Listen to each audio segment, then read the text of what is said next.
Valuation এসছে, এটা জমা দাও, কিন্তু তারা ডিউ টাইমের মধ্যে জমা দেননি, যার ফলে ওরা এক্সটেনশন অফ টাইম চেয়েছেন যে আরো 6 মাস বাড়ানো হোক।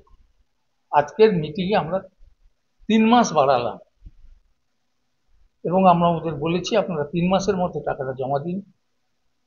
ডিপার্টমেন্টের ভিউ হচ্ছে যে তোমরা যে স্কিমগুলো আমরা স্যাংশন করেছি সেই স্কিমগুলো আগে মেটেরিয়ালাইজ করো, না হলে ল্যান্ড তোমাদের অ্যালটমেন্ট করে দেবো আর তোমরা কাজ হবে না, আমার স্যাংশন দিয়ে লাভ থাকে। সুতরাং উইল প্রসিড, আমরা নিশ্চয়ই এগোবো, সাবজেক্ট টু যেটা অ্যাপ্রুভেল দেওয়া হয়েছে সেটাকে বাস্তবায়ন করতে হবে, 1 নম্বর। 2 নম্বর, একটা যারা ল্যান্ডলেস তাদের যে পুনর্বাসন দপ্তর থেকে যে পুনর্বাসন দেওয়ার জন্য যে নাম এসছে এবং যে পরিমাণ ল্যান্ড এসছে, আমরা তাদের যেখানে পুনর্বাসন দিতে চেয়েছিলাম অ্যাভেলেবিলিটি আমাদের বসবাসযোগ্য ল্যান্ড করে সেখানে তারা নিতে অনিচ্ছুক। তারা যে জায়গায় জমি চাইছেন সেই জায়গায় আমরা জমি নেই, দিতে পারবো না। আমরা এগেন প্রপোজাল দিচ্ছি, এটা আমরা এডিএম এলাকা জানিয়েওছি যে তাদের জল, তাদের ড্রেনেজ সিস্টেম, তাদের বিদ্যুৎ আমরা বাসযোগ্য করে জায়গা দেব, যে জায়গাটা আমাদের ভ্যাকেট আছে উদ্বাস্তু কলোনির জন্য, উদ্বাস্তুদের জায়গা দেওয়ার জন্য, সেই জায়গাটা তারা দিয়ে।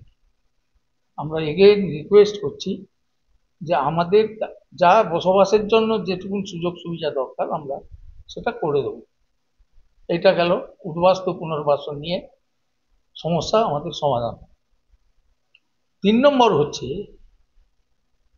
2012 সালে ল্যান্ড পলিসি আসার আগে পশ্চিমবঙ্গ সরকারের যারা ল্যান্ড নিয়েছিলেন তাদের 3টে ক্যাটেগরিতে ভাগ করা যায়।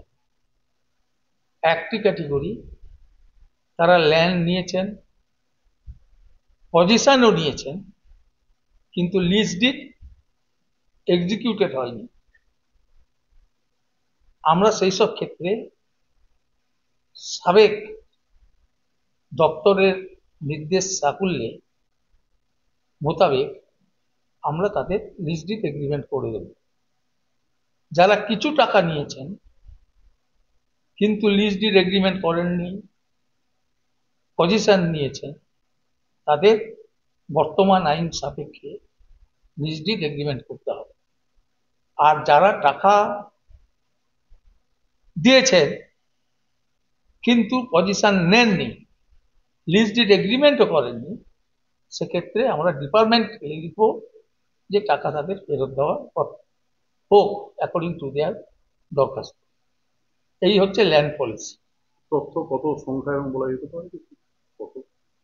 কত কত ল্যান্ড এইরকম কত হবে?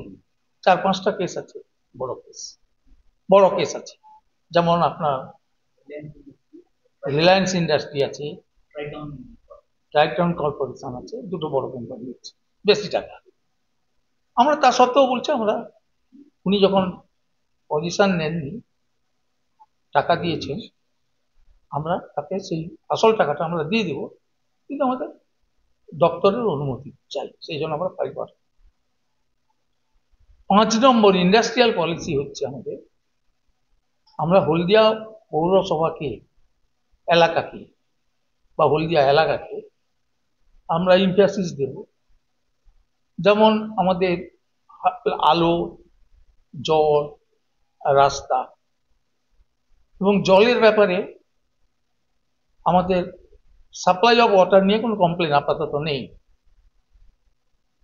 কিন্তু ওয়াটার সাপ্লাইয়ের সঙ্গে আমাদের যে চুক্তি সাপেক্ষে কিছু ঘাটতি লক্ষ্য করা যাচ্ছে ওদের পক্ষে, হলদিয়া ওয়াটার সাপ্লাই পক্ষে। এক্ষেত্রে আমাদের সুস্পষ্ট সিদ্ধান্ত হচ্ছে যে ডিএম সাহেবকে নিয়ে একটা মিটিং করা হলদিয়া ওয়াটার সাপ্লাই এবং সংশ্লিষ্ট আমরা থাকবো, যাতে স্মুথ কন্ডাক্ট, স্মুথ মানে যে আটকে আছে যে সমস্যাগুলো সেগুলোকে সমাধান করা যায়। আর রিগার্ডিং যে আমরা সিসিটিভি বসিয়েছিলাম, পুলিশ সূত্রে বলছে যে কিছু অচল আছে। আমরা এটাকে খুব জরুরি ভিত্তিতে এই সিসিটিভি যেগুলোকে চালু করা যায় তার জন্য মেনটেন করা যায়, কারণ এটা 2 বছরও হয়নি। মূল যে কন্ট্রাক্টর বসিয়েছে আমরা তাকে নির্দেশ দেবো যে তাড়াতাড়ি এগুলোকে ঠিক করো।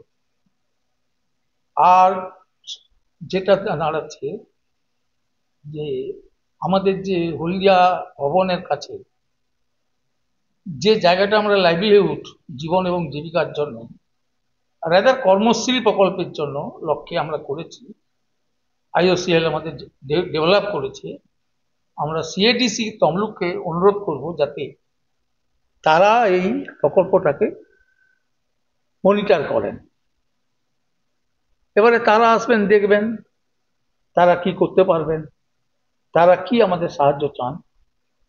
আমরা সেরকম কিছু হয়নি, লিগ্যাল পজিশন, বাস্তব অবস্থা সবকিছু বিবেচনা করে এগোতে হবে। তো আমরা নিজেরা সিদ্ধান্ত নিয়েছি ইন্ডাস্ট্রির পাশাপাশি যে সমস্ত জায়গা আছে যেখানে এনক্রোচমেন্ট হওয়ার সুযোগ আছে, সেখানে আমরা ইন্ডাস্ট্রিকে অনুরোধ করব যে আপনারা ফ্যান্সি করে গাছ লাগান।